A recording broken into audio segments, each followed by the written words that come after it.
Think setting up IPTV on your Roku TV is complicated? Think again as I show you. Today, we're diving straight into the process of getting IPTV smoothly onto your Roku TV. No fluff, no fuss, just direct instructions to have you streaming in minutes, not hours. Before we jump in, big shout out to 2tv.store-the game changer in IPTV services. Let's get started. First, access Roku settings and navigate to the options menu carefully. Next, we're diving into the network settings. Select it to ensure your connection is active. With your network checked, let's head back and move on to the channel options swiftly. Install the specific IPTV player app. We'll guide you through, nothing complex at all. Time for activation. A few simple clicks and your IPTV begins to unlock channels galore. Finally, personalize your view.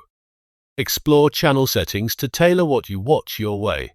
And there you have it, a continuous IPTV streaming experience effortlessly right on Roku.